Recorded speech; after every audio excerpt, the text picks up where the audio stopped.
Pessoal, boa noite.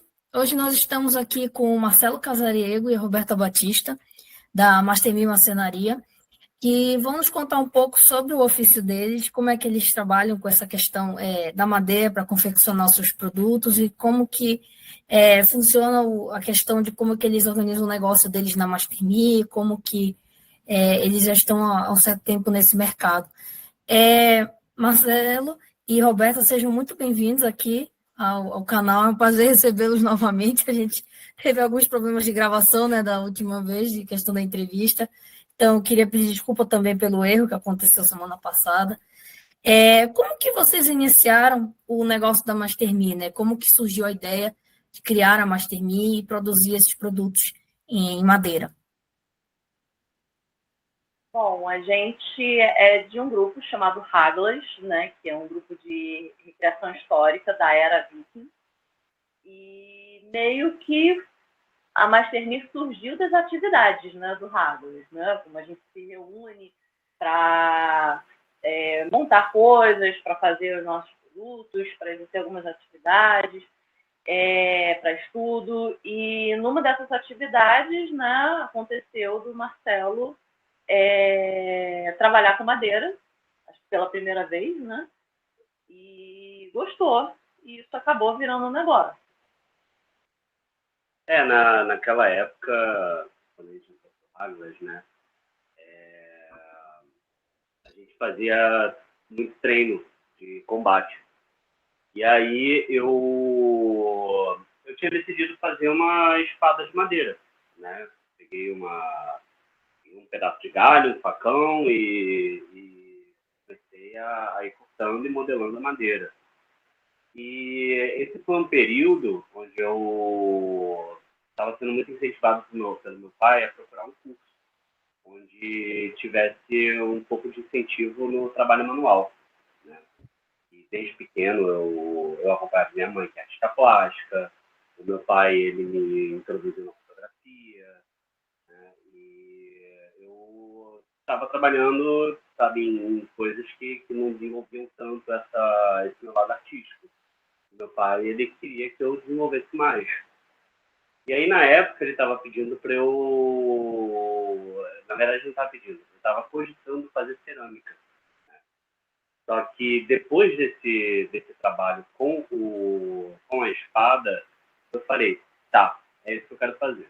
Vou procurar um curso de marcenaria como hobby. Não tinha a menor pretensão de trabalhar com isso, nem tinha, sabe, nenhuma expectativa de que fosse sair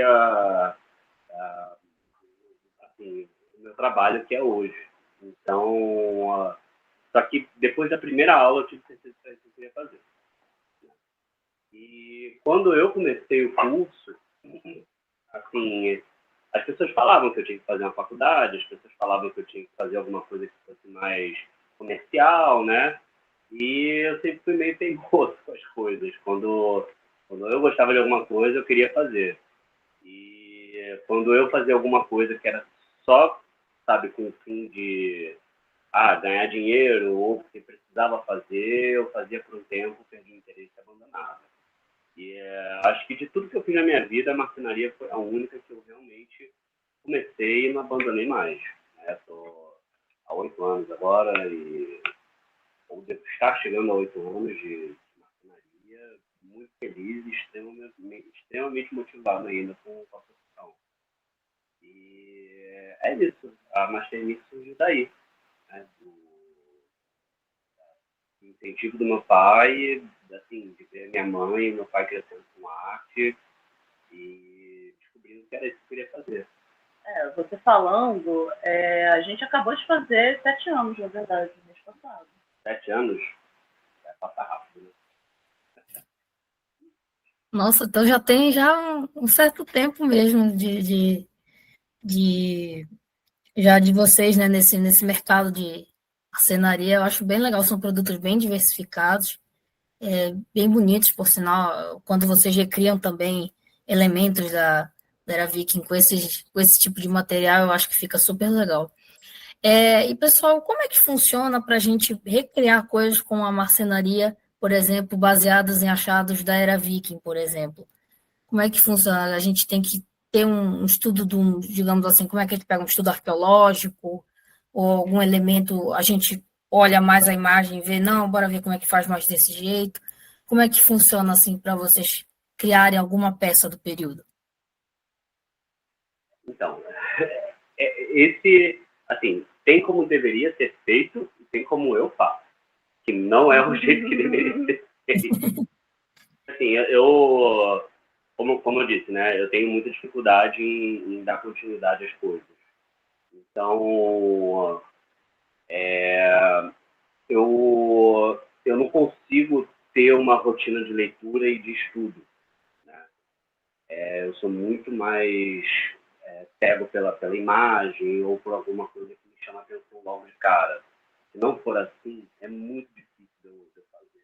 Então, a forma que deveria ser feita, a forma correta é você ter um fundamento ali do achado arqueológico, né? De você achar uma peça com realmente toda uma descrição que foi achada em tal lugar, no museu e tal, e a partir daí você recriar essa peça. Só que a forma que eu faço é, eu olho uma coisa, eu gosto, eu tento reproduzir. Depois eu chego para a Roberta, mostro para ela, porque a Roberta aí já é essa outra parte. Ela é a estudiosa. Ela é a que tenta, que lê, entra no modo investigativo e vai atrás de tudo. Eu era CDF no colégio. Pois é. Então, assim, e aí eu mostro para ela e ela que vai basicamente atrás de tudo, né? E me fala, ó, tá, beleza, esse aqui tá muito bonito, mas não tem, assim, um achado que comprove que foi da era Viking, né? Ah, esse aqui tá lindo, foi achado num navio de Oseberg, na data tal, e tal, e tal, e tal. E aí a gente consegue, né, ter os achados arqueológicos que são reproduzidos com base em achado histórico. Primeiro porque eu crio, depois porque a Roberta valida. Assim, teoricamente, não. Essa é a forma correta de fazer. Você precisa ter uma validação de que aquele produto realmente é histórico. Agora, sim, tem questões também. Porque, por exemplo, tem muitas peças que são encontradas, assim, faltando uma parte. Né? Então, museu, tem alguns museus que colocam assim, um desenho complementar de como poderia ter sido a peça original. Então, assim, às vezes eu sigo esse desenho e às vezes eu dou uma licença poética e pego só o que está inteiro e eu crio a minha parte. Aí eu já não considero essa peça uma peça histórica, uma peça com base em um achado arqueológico. Né? Agora, quando eu faço fiel, às vezes eu até deixando, falta uma metade mesmo, deixo ali. Então, tem muita coisa também que é inspirada, né? Que não é exatamente um achado, mas que teve uma inspiração da arte ou de algum elemento propriamente que seja histórico. Ah, bem interessante isso. Eu vi, inclusive, como vocês montam, né, questão por exemplo, sai muita questão dos pentes, né, a galera gosta acho que bastante do achado dos pentes. Eu vi que vocês fizeram também baseado, acho que, não sei se é no pingente, que é da máscara de Odin, que ficou muito legal. Eu achei bem, bem curioso. E uma peça que eu acho que definiu muito a Master Me, acho que depois que teve a notícia, foi a bússola, que está na Vila Viking Brasil. Conta aí pra gente como é que foi esse processo de criação dessa bússola, porque ela ficou assim, ficou marcante, né? Digamos, vários portais noticiaram, né, que ó, tem uma bússola. Eu li até pelo site da Livros Vikings, eu fiquei assim, nossa, gente, que coisa incrível, esses criaram a bússola, como era da época e tal, muito legal. Como é que foi o processo de criar essa bússola? foi exatamente assim como eu falei, como o nome deveria ser feito. O Paulo criou a Vila Viking, né? Quando essa notícia chegou pra gente, foi no mundo dos criadores históricos, foi assim uma explosão, sabe? ficou extremamente entusiasmado. E teve muita gente que teve muita vontade de ajudar, né, de incentivar esse projeto a crescer. E o Paulo é uma pessoa extremamente aberta e receptiva, sabe? Então, eu queria contribuir de alguma forma, né? E eu lembro que o Paulo, ele tinha comentado de uma bússola. Ia ser muito maneiro se a gente tivesse uma bússola. E aí eu fiz aquele meu processo que é extremamente duvidoso. Eu entrei na internet, olhei, procurei bússola da Era Viking e tal. E aí eu achei algumas fotos e eu achei uma que parecia ser um achado, né? E aí eu deveria ter ido atrás para saber se era realmente um achado, mas eu não fui. E aí eu perguntei para a Roberta, postei lá no grupo e o pessoal falou que era uma bússola, mesmo da Era Viking. E aí, pela foto, eu comecei a tentar fazer ela, né?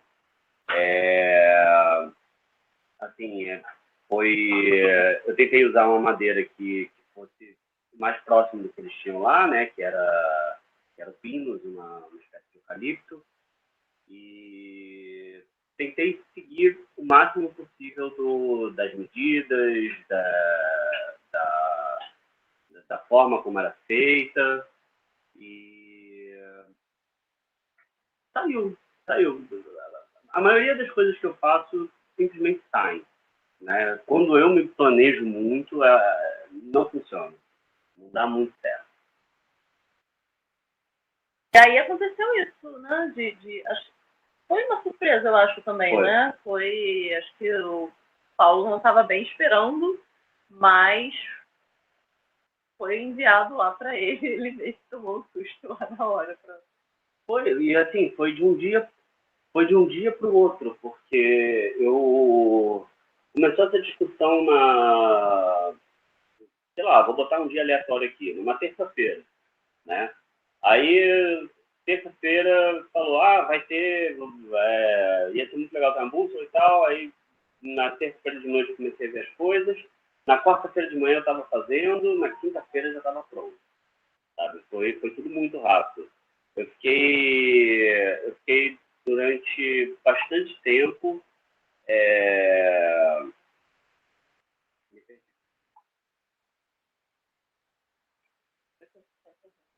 pesquisando, fazendo uma bússola. Fazendo uma bússola.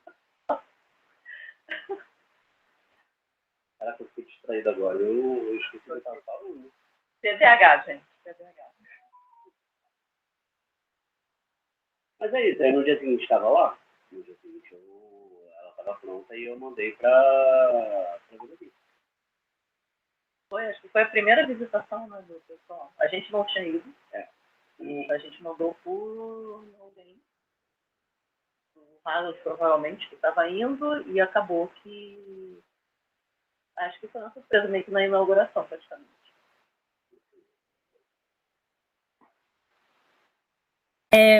Achei muito interessante, assim, como vocês falaram, né, explicaram sobre a questão da bússola, assim, como vocês tiveram interesse, né, por contribuir. É um objeto diferente, assim, do que acho que a grande maioria faz ou teve contato, né? Inclusive, o que eu mais quero ver quando eu for visitar a vila vai ser essa bússola, porque eu achei ela muito curiosa, o modelo dela, né? Principalmente o uso dela com a água, né? O baldezinho, é bem interessante.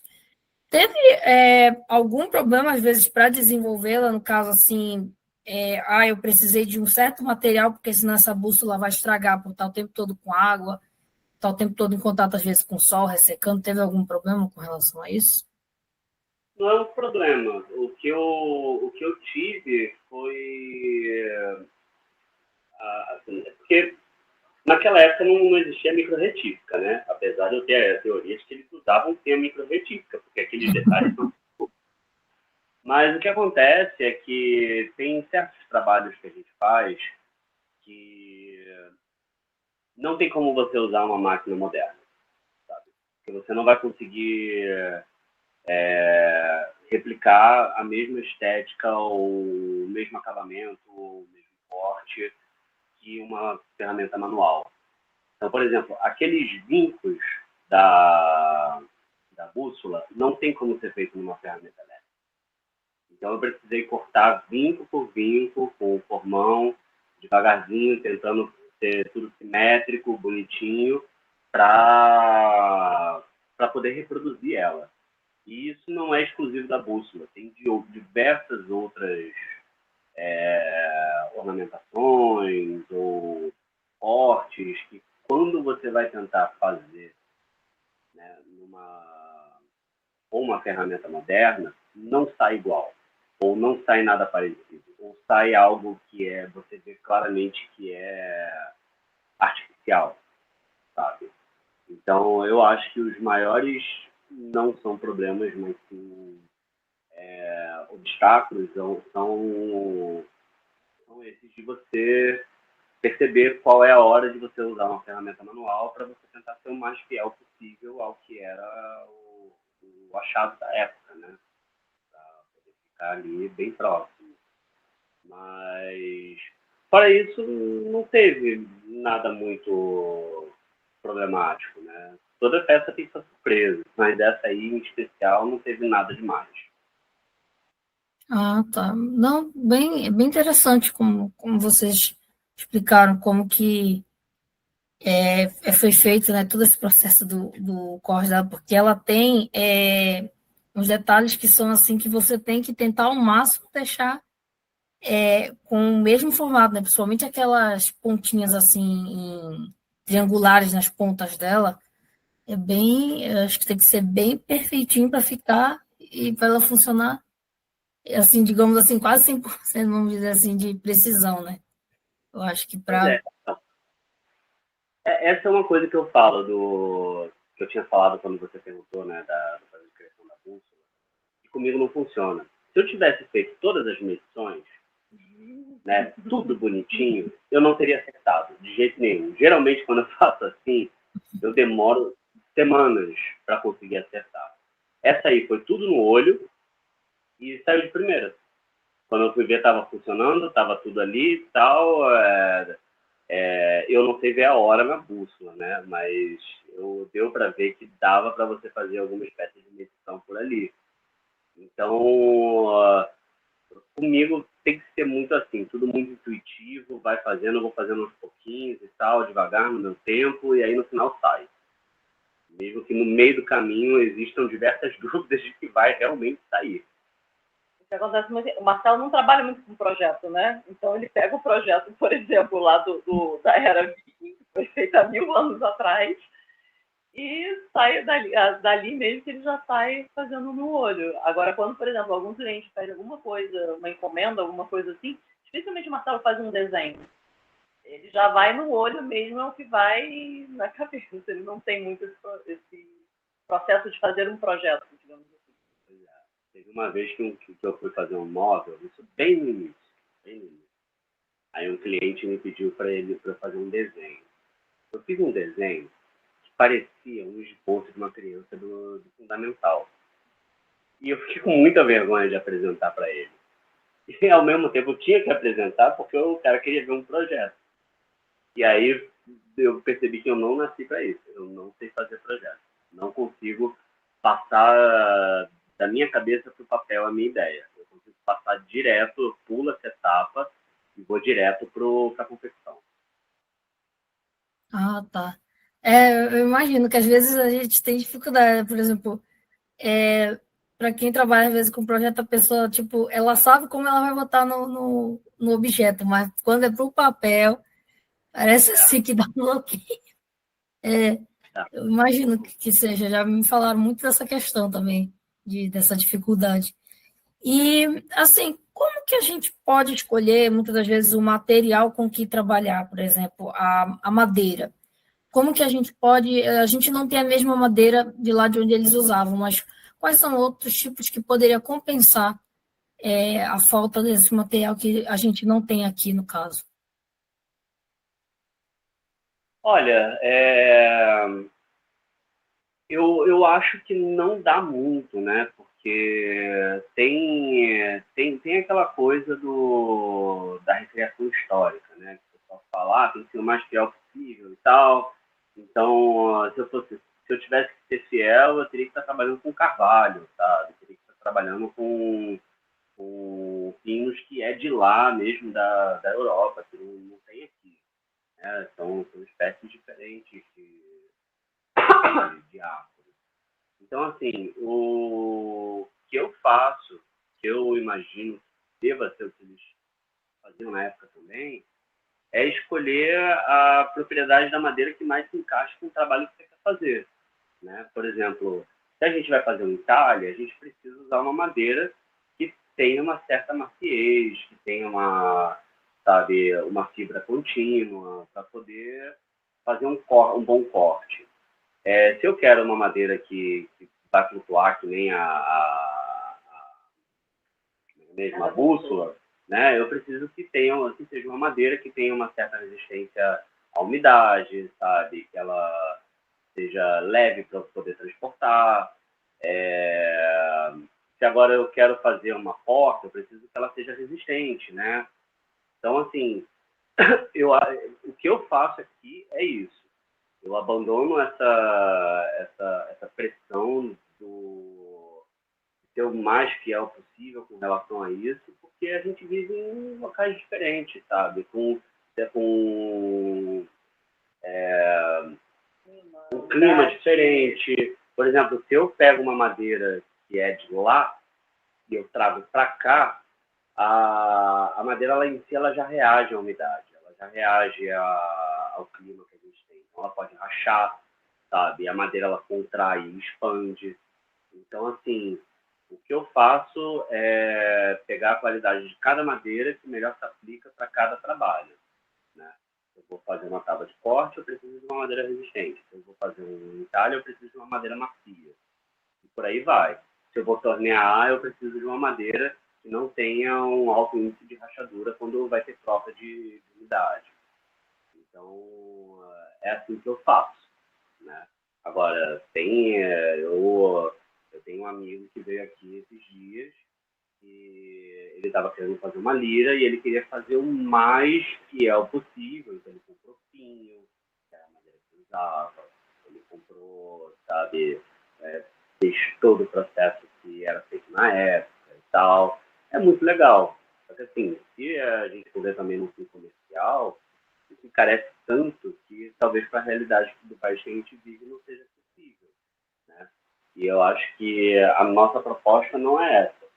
Porque aí já falando do princípio da maçonaria, a nossa proposta é que as pessoas tenham o nosso trabalho. Né?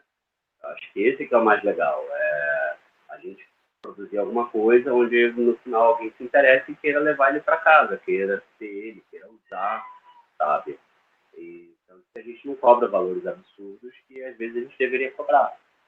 Né? Porque a ideia mesmo é que as pessoas tenham o trabalho. E a gente tem uma vantagem também que no Brasil a gente tem uma variedade muito grande, né, de madeira, né? Então, acho que assim, se eles tivessem acesso ao tanto de madeira que a gente tem, provavelmente a arte dele se desenvolveria de uma forma que talvez, né, fosse um pouco diferente. Então, assim, por que não utilizar, obviamente, os recursos que a gente tem aqui? Sim. E tem uma coisa também, né, que eu acho que aí eu não sei, eu posso estar falando besteira, mas acho que tem muitas vezes pessoas que pensam que só porque é um pinho que veio da Europa e tal, vai ser melhor do que o material que a gente tem aqui. Na verdade, sabe, a gente tem madeiras maravilhosas aqui, excelentes, às vezes até melhores do que as madeiras que tem lá. Né? Óbvio, existem madeiras que são de pior qualidade e madeiras que são de melhor qualidade, porque nem lá tem madeiras que são de melhor qualidade e de pior qualidade. Então, eu acho que é isso. A gente também tem que valorizar o nosso material, que é muito bom. Acho super bacana o que vocês falaram. Realmente, a gente tem uma diversidade muito grande, realmente, para fazer vários tipos de material. Eu acho que realmente tem essa diversidade que dá para a gente encontrar qual material melhor para poder criar essas peças. Eu achei super bacana isso que vocês comentaram. E para vocês, qual vocês consideram que foi assim, a peça mais desafiadora para criar? Foi a bússola? Foi a máscara? de Odin? Qual foi, assim, aquela peça que vocês disseram, caramba, quanto tempo que isso aqui vai levar? Olha, eu acho que o trabalho mais desafiador até agora foi uma bandeja que eu fiz. Ela está no Museu da Alemanha. Eu não vou ter para você agora todos os dados, mas eu posso pesquisar e te mandar depois, se você quiser, inclusive com a foto e tal. E assim, quando eu comecei essa bandeja, ela foi exatamente o que eu falei, aconteceu exatamente o que eu falei com relação à bússola, né? Tinham certas coisas ali que eu não poderia fazer numa ferramenta elétrica. Eu ia precisar fazer tudo manualmente. Então, quando eu comecei e eu vi o trabalho que ia dar, eu falei, tá, se eu começar assim, eu vou assim até o final. E se vai me dar esse trabalho todo, eu vou fazer o mais fiel possível. Então, eu peguei cada linha, cada detalhe que eu podia ver ali e tentei replicar o mais fiel possível. Então, assim, eu acho que eu demorei pelo menos um ano fazendo essa bandeja. Não porque ela é um trabalho de um ano, mas porque eu começava e aí eu parava. E aí depois eu retomava. Porque era... Como eu queria fazer ela muito, sabe, perfeitinha, do início ao fim, eu tinha que fazer os trabalhos, então eu deixava ela de lado, quando eu tinha um tempo eu voltava. Então ela foi certamente um dos mais desafiadores. Mas eu vou escolher ela porque também é o que eu mais tenho carinho. Foi um dos projetos que mais me senti realizado. Só que eu já tentei fazer uma réplica daqueles broches, né, em madeira e, sabe, foi bem difícil também de fazer. Eu agora estou fazendo uma máscara, né, grande, com uma quantidade assim, absurda de detalhe, que ela não é histórica, eu acho que ela não é histórica, eu acho que ela é baseada em um achado histórico, mas eu quero fazer essa que eu vi uma foto.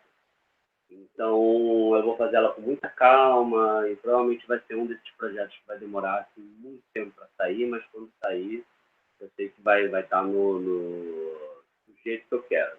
Eu não consigo me dar o luxo de fazer isso com todos os trabalhos, né? Infelizmente tem alguns que eu tenho que finalizar, entregar e não está do jeito que eu quero. Eu gostaria de ter mais tempo. Mas esse aí vai ser um projeto que provavelmente eu vou demorar um bom tempo para fazer e vai ser que nem a bandeja. Ah, bem legal. Essa bandeja deve ser bem, bem bacana mesmo de ver. Ela é bandeja, tipo assim, era bandeja utilizada para, no caso, para servir alimento, né? Era de colocava-se alimentos. É. Ah, tá. Bem legal. Deve ser bem Inclusive,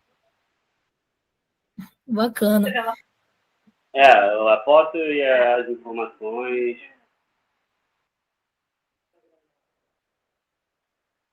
mas foi a bandeja, com certeza. E a bandeja, por exemplo, foi uma madeira que ela é mais dura do que eu deveria ter escolhido para trabalhar. Mas é porque eu queria esse resultado nessa madeira em específico. Ah, legal. Bom trabalho. Bacana. E, gente, uma coisa que eu também tinha muita curiosidade, como que vocês utilizam certos, por exemplo, materiais para fazer esses mínimos detalhes? Quais são essas ferramentas que vocês costumam, por exemplo, utilizar? Tem um micro detalhe aqui que a gente precisa utilizar tal peça. Dá para fazer tudo na mão? Realmente tem que ter aquelas pecinhas, como você falou, a micro retífica? Como é que funciona assim para fazer os micros detalhes? Fazer tudo na mão. Na verdade, tem alguns detalhes bem pequenos que ferramenta elétrica não faz. Você só consegue fazer na mão, com ângulo de corte, com formão e com ferramentas bem afiadas. Elas têm que estar afiadas para poder fazer o corte na madeira de forma assim, perfeita. Porque esses detalhes pequenos, depois para você passar uma lixa, dar um acabamento, é assim, impossível. Porque senão você perde o detalhe, né? Então, assim, existem ferramentas, né? A micro-retífica, que é uma ferramenta onde você coloca fresas, que fazem acabamentos bem pequenos. Mas nada substitui um bom formão para você conseguir fazer ali um corte pequenininho, né? Geralmente, para fazer esses detalhes, você vem aqui digamos que aqui seja madeira, né?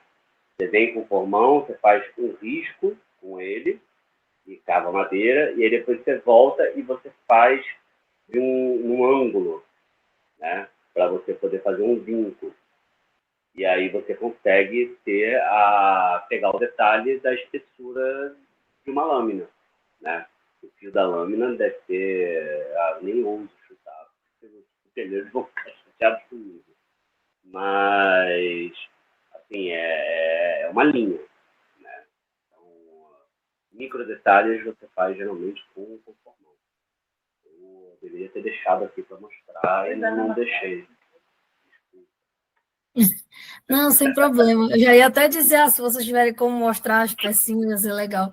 Não tem problema. Você quer? Eu tenho. Ah, tem? Pode mostrar. Fica à vontade. Vou pegar. Eu acho tão bacana essas coisinhas, né? Por exemplo, eu faço wood carving também, e eu acho tão legal você ter aqueles materiais para você ir moldando, né, a madeira e depois ela vai ficando com os desenhos que você quer. Eu acho bem legal.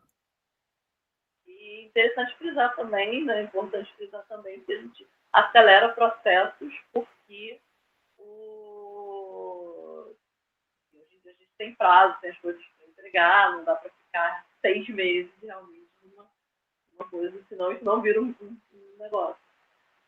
E eles lá, né, eles tinham invernos muito rigorosos, então eles tinham muito tempo para ficar, né, fazendo um entalhe, uma coisa mais detalhada, né? Então, alguns processos realmente são acelerados por conta do que é da vida que a gente tem hoje e o negócio que a gente tem que tocar para frente. Não faço ideia de quanto tempo que demorava para fazer algumas coisas na mão ali, né? O barco de Osberg, que é todo detalhado, como é que quanto tempo poderia ter demorado, né? Quantas mãos, não faço ideia. Quanto isso é. Então, a gente acelera aqui, são só nós dois, o Marcelo que faz a produção, eu cuido do resto. Então, para acelerar uma pessoa só, tem que ter realmente recursos modernos. É verdade. Isso é uma coisa bem interessante, né? Quantos que não participaram para fazer o navio de Osberg? Porque é muito detalhe. É que tem micro detalhes, só naquela parte assim, quase da proa, é muito, muito detalhe. Tem desde seres humanos até animais, é uma mistura de coisas assim infinitas. Eu não sei como eles realmente tiveram paciência para fazer. Todos até. Imagina, o pessoal não devia ter muita coisa para fazer. A gente sempre fica isso. Não é possível, o pessoal não tem uma internet, não tem um joguinho, então vai fazer o quê, né? Vai na madeira. É verdade. É bastante concreto isso. Então, vamos lá. Essa aqui é a micro-retífica. Certo? Aqui tem uma fresa. Uhum. Que ela fica girando e com isso eu vou fazendo cortes na madeira, né? E aí existe uma infinidade de fresas, tá vendo? Das mais finas, as mais grossas, eu já perdi a conta de quantas tenho lá para poder fazer o mais variado tipo de acabamento. Então, assim, essa é uma fresa bem fina, né? Bem pequenininha. Só que, assim, ela não é tão fina quanto a ponta de um formão. Tá vendo? Esse é um formão de entalhe. Ele é menor do que um formão tradicional. E aí ele vai ter uma ponta bem fininha, né, onde eu vou conseguir fazer micro detalhes. E aí tem diversos formatos de formão. Tem formão que é curvo para você fazer cortes côncavos, né? Esse aqui, por exemplo, é um V, que ele serve para a gente poder fazer... Eu não sei se vai dar para ver tem, né? Tá vendo? Tá. E aí você consegue fazer uns micro detalhes. E tem os formões tradicionais, que são esses grandes, né? Que eu também uso para poder, geralmente, tirar o grosso da madeira, né? Faço toda a modelagem ali e depois eu venho com os formões pequenos e vou adicionando os detalhes. Tá? Só que assim, o que eu consigo fazer na microretífica eu faço. Porque tem certos cortes que são muito difíceis, tem certas modelagens que são complexas de fazer, e assim, a retífica ela economiza um tempo assim, monumental, sabe? Quando você está meio que com pouco tempo para poder entregar, sabe? Quando você tem prazo, ou que nem agora a gente tinha uma feira e precisava produzir com uma certa velocidade, aí eu vou e faço uma microretífica. E usar microretífica também é muito legal, eu particularmente adoro, é bem divertido. Mas não substitui o formal. O formal sempre vai ter assim, uma qualidade de acabamento que é muito superior da microretífica. E você tem alguns instrumentos que são recriados, né? Tem. E eu fiz com o Vinícius, né? E o Ribrandi. E o Pedro da Pastelaria Top. Ele é lá de São João de Nepomuceno, Minas Gerais. As primeiras ferramentas que eu tive foram com ele. E eu uso elas. Inclusive, para entalhe, tem coisas que, como, por exemplo, um machado, não tem como você fazer numa serra tal. Então, todas essas ferramentas eu tenho na oficina porque eu preciso delas em algum momento. E aí, um dia, todas elas vão ser criadas e feitas pelo ferreiro mesmo. Ah, bem legal. Eu acho bacana as pecinhas que às vezes são recriadas da época. E essas ferramentas eu acho elas muito bacanas mesmo. Eu estava até falando isso para Roberta, que realmente elas são tão bacanas lá você ter assim um detalhe que ela vai deixando, somente os menores detalhes quando você vai fazendo, seja com o wood carving ou com a própria marcenaria mesmo, de objetos maiores, é muito, muito interessante. Como ela vai moldando, né? A gente pensa assim, eu acho, a gente às vezes acha que o elétrico é que vai fazer só o melhor serviço, mas não, aquele procedimento ainda mais antigo, ele oferece às vezes ele dá, digamos, um charme, um brilho melhor para aquela peça, deixa ela com um efeito bem bacana da, de como é mesmo a questão das peças do período. E, assim, quando vocês, por exemplo, fazem a venda, né, dos produtos, que tem às vezes a procura, qual é um dos que é mais procurados das questões de recriação? Qual é, assim, um item que o pessoal pede muito e fala, eu queria que recriasse isso, aí depois outra pessoa também quer, assim, um que sai bastante, que o pessoal gosta, assim, fala, não, esse aqui é indispensável para se ter da era Viking em madeira.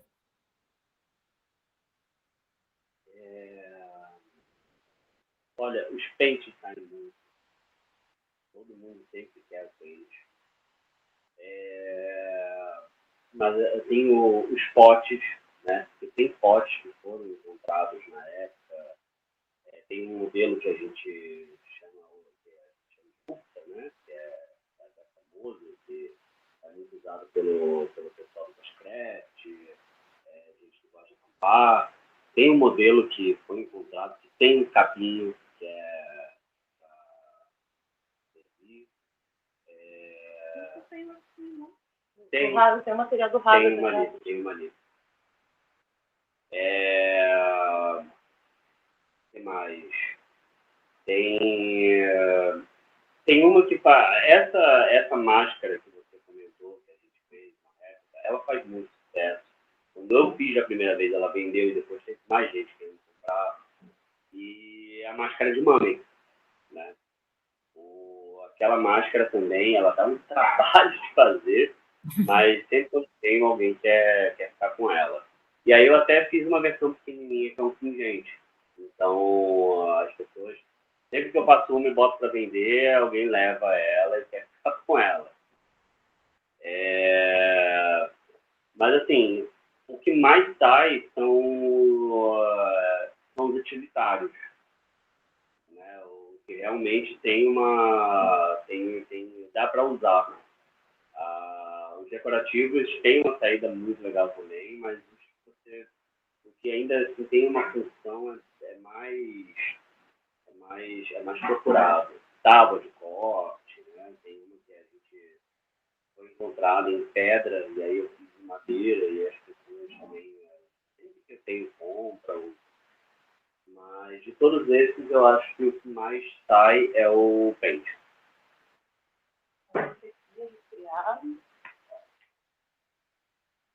Ah, bem legal. Já que estava na mão, esse aqui também é recriado. A gente usa como tábua de corte, mas não sei exatamente se era utilizado, pode ter sido algum instrumento para roupa, né? Para bater roupa. Para bater roupa. Na verdade, eu acho que é isso, é exatamente isso. Mas a gente usa como tábua para corte mesmo. Ah, bem legal. Achei bem bacana esses dois itens. Esse que parece uma colherzinha grande, ele é tipo para pegar água, ele seria para quê? Eu acho que provavelmente era usado para servir sopa. Eu acho como Ah, concha, né? Vai ali e usa para servir sopa, para pegar água também, né? No rio, provavelmente. Quando a gente faz acampamento, né? A gente utiliza o caldeirão, né? Que é uma reprodução do Josber, e já fizemos muita sopa ali, a gente utiliza esse aqui justamente como uma concha. bem bacana. Gostei bastante. E uma curiosidade até que eu esqueci de perguntar, qual é o nome, assim, o nome, né, a questão do nome, qual foi a base para vocês montarem justamente esse nome, que é o Master Me? Foi baseado no achado do baú de Master Me, que surgiu a ideia para o nome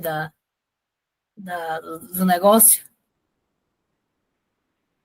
Pô, inicialmente era outro nome, né? Quando começamos a marcenaria, começou a virar um negócio, tinha outro nome, Woodstock, Artwork. E acho que num certo momento, Marcelo, não, eu quero, me inspirou, acho que no baú mesmo, né? No achado de mais exatamente, e aí, não, eu quero como mudar. Tipo assim, 6 meses, né, de negócio, do nome. E sim, foi inspirado no baú de Master Me. Algumas das peças que você tem, né, de lá, né, se não me engano, é recriado do próprio baú. E a gente já fez, né, uma reprodução do baú uma vez que um cliente encomendou.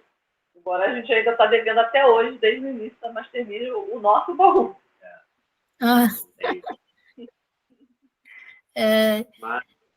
Mas sim, foi do baú. Eu lembro que quando eu comecei, tava indo bem e tal, a gente tava feliz, mas tava me incomodando muito, sabe? E como eu comecei marcenaria por conta da recriação histórica, e eu reparei que as coisas que eu estava fazendo não era o que eu queria fazer, eu falei, não, vou mudar. Perguntei para a Roberta o que ela achava, ela concordou. E eu lembro que no início foi até meio complicado, porque o nosso círculo social, né, de amizade, não está inserido nesse meio. E aí eles falaram, pô, mas o que é isso e tal? E a gente, mesmo assim, quis manter o nome. A gente se sentiu extremamente confortável. Eu lembro quando eu vi pela primeira vez a foto, né, do baú do Master Me e as ferramentas, eu fiquei encantado. E eu lembro que no Haglas a gente tem um recorte, a gente faz um recorte histórico, né? Um período ali, escolhe a região e tudo mais. Eu lembro que quando eu vi o baú, eu quis ir contra tudo isso. Falei, não, a partir de agora o que eu quero fazer é recriar o baú de marceneiro. É isso que eu vou fazer. E serei um marceneiro da Era Viking. Eu acho que tem muito essa coisa de você trazer. É uma inspiração, né? Porque é um baú muito completo, muito sabe? É um achado arqueológico muito interessante, que ele fala muito por si, né? Fala muito sobre a vida do que seria, né, o artesão naquela época. E eu acho que isso traz um pouco para a gente, né, o que de 1000 anos atrás para o nosso mundo hoje. E eu acho que tem muito a ver com a proposta da gente, né?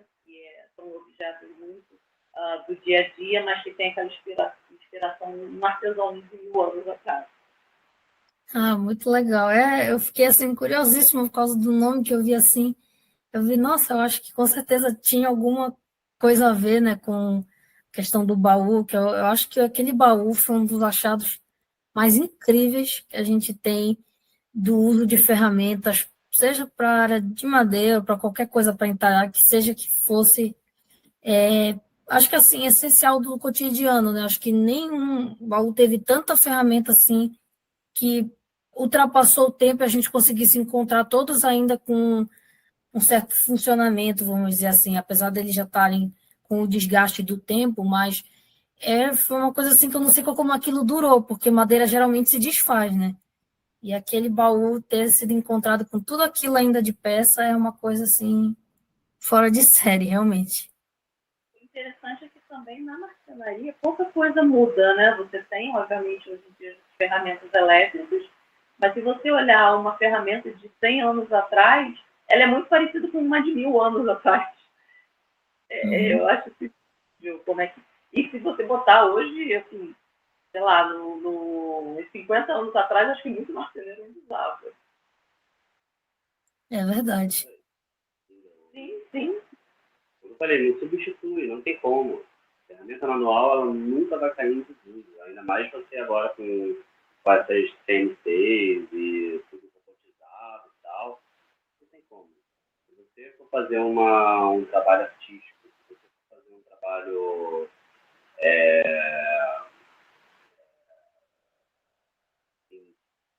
não tão convencional, em algum momento você vai precisar fazer um trabalho manual em cima daquela peça, mesmo que ela tenha saído de uma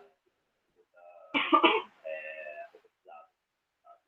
Então, o formão nunca vai sair de uso, serrote nunca vai sair de uso. Né? E já tiveram até situações aqui onde aqui falta muita luz, né? Então as minhas ferramentas não ligam se eu tivesse luz. E aí eu preciso das ferramentas manuais. E por eu saber usar elas, eu dificilmente paro. Eu consigo mesmo assim trabalhar. Mas é isso. As ferramentas hoje em dia, a premissa da ferramenta elétrica, ela é a mesma. Ela não mudou em absolutamente nada. Nem trouxe algo que não tenha vindo de uma ferramenta manual. Tá? O suporte é sempre o mesmo. Ah, bem, bem interessante. E para a gente finalizar, queria perguntar para vocês quais mudanças assim que vocês notaram diante de ter estudado, né, um pouco sobre esse período, para fazer os objetos agora, na era Vig. Vocês notam que assim, do que vocês puderam ler, que houve assim certas mudanças ou dá para recriar 100%, ou tem coisas que a gente já precisa utilizar, né, de forma moderna, mesmo que tenha como fazer, mas agora precisa ser mais, digamos, principalmente porque às vezes tem um prazo, né, tem que entregar, como até uma vez estava falando com a Roberta, como é que vocês acham assim que está esse processo? Dá para fazer tudo no manual, a gente vai acabar precisando pegar a parte elétrica em muitos momentos. Então, eu acho que a gente não precisa de ferramenta elétrica para refazer o que eles fizeram, sabe? Se eles fizeram, a gente consegue fazer também. Sabe? O que eu acho é que a gente não tem tempo para fazer. Eu acho que esse aí é o drama de qualquer adulto que está aí hoje em dia, né? Tendo que ganhar vida. Eu, como eu disse, tenho aquele trabalho que eu demorei 1 ano para fazer. Né? Se eu dependesse dele para poder pagar minhas contas, simplesmente não ia. não ia rolar. No final, eu acho que eu lembro que eu mesmo demorando esse tempo todo, eu vendia a bandeja por R$200. Então, eu acho que existem propostas, né? Propostas que a gente, por exemplo, quando a gente precisa ser comercial, a gente é comercial. Quando a gente precisa fazer um trabalho recriado, a gente faz um trabalho recriado dentro das nossas possibilidades, da realidade que a gente tem hoje. Mas, às vezes, eu gosto de me dar o luxo de fazer alguma coisa e eu vou tomar o tempo que eu precisar tomar para poder fazer. Só que isso não é comercial, né? Então, ou eu vou ficar com essa peça, ou eu vou vender para alguém que é mais próximo, que eu gosto, né? Porque se eu fosse vender talvez pelo preço que é justo, eu talvez não vender. E eu acho que é isso. Eu acho que a maior mudança que teve é que a gente não tem mais tempo como as pessoas tinham antigamente. Isso foi realmente. Acho que é bem isso, né? Eu acho que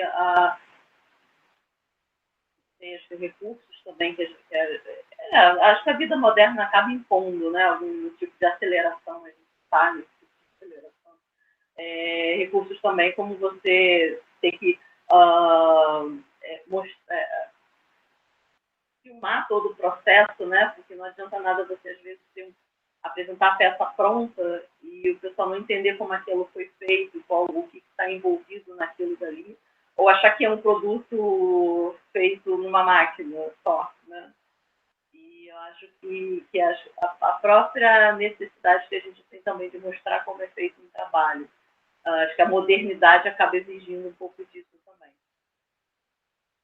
Isso realmente, esse ponto que você trouxeram é bem interessante, porque eu acho que por mais que a gente tenha esses desafios, né, de querer entregar aquela coisa 100% caseira, mas que às vezes vai precisar do recurso elétrico por causa da questão da linha de produção, realmente ela é uma coisa interessante. E essa questão para madeira, né, é uma coisa que muitas pessoas ficam se perguntando, o trabalho às vezes é 100% feito, né, somente com a questão de utilizar as ferramentas, ou tem que entrar as ferramentas elétricas. Então, por isso que acho que muita gente, às vezes, também fica nessa grande questão, né? Tem muita gente que eu já vi pensar, a madeira ela 100% foi trabalhada somente com a mão, com o uso de ferramentas caseiras, mas às vezes você precisa das elétricas para dar esse processo de acabamento, finalização.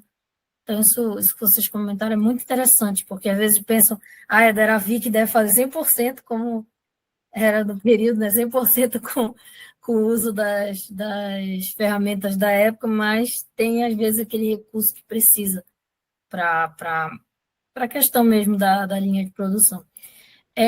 Eu queria muito agradecer. Pode falar, quer falar alguma coisa, Marcelo? Eu ia só complementar aqui, assim, como eu disse, usar ferramentas elétricas é muito divertido, sabe? Eu adoro usar ferramentas elétricas.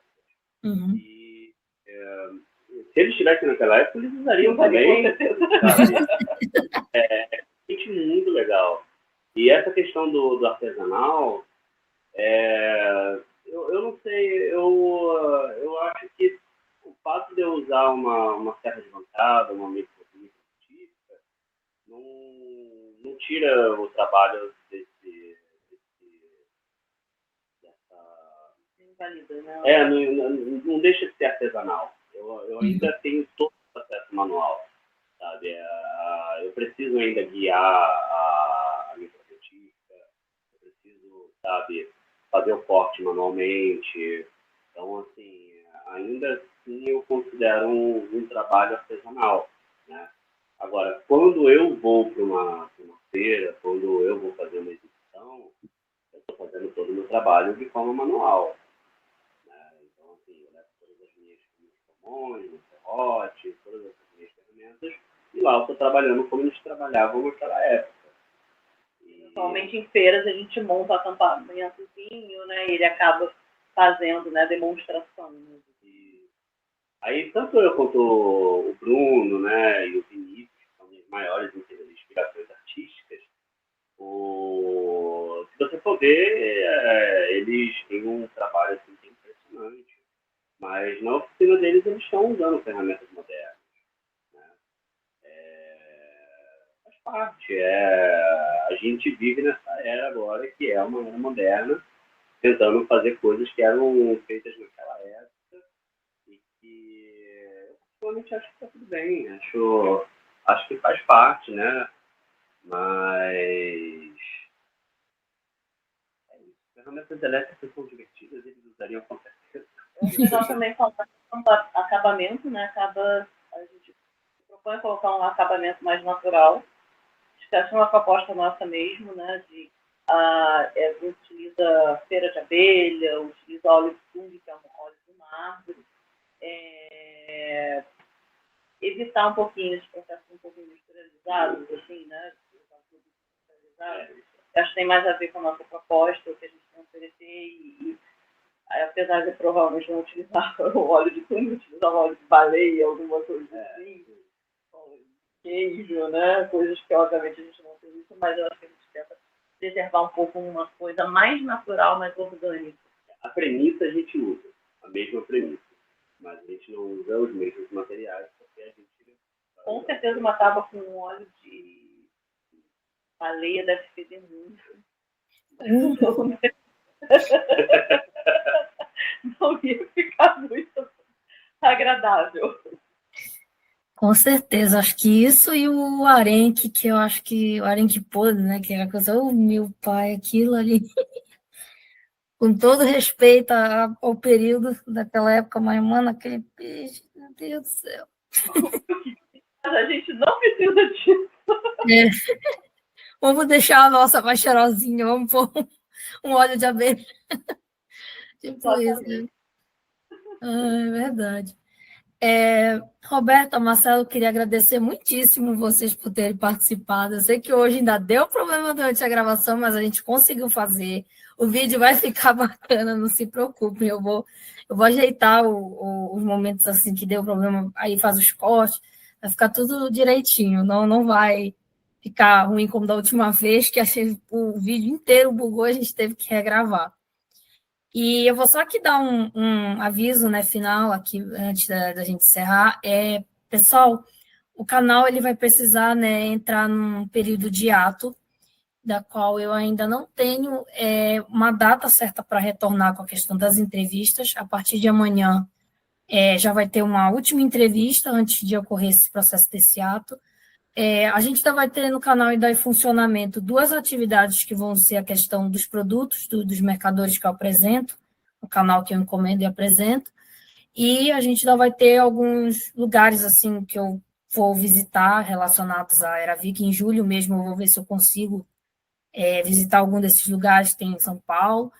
E queria agradecer a todo mundo que ainda acompanhou, assistiu até aqui, que veio também fazer entrevista até o momento, que eu acho que o canal não teria conseguido existir, esse projeto não teria sido possível sem as pessoas que assistem e sem as pessoas que vêm aqui. Foi uma coisa muito legal, está sendo um projeto muito bacana se fazer.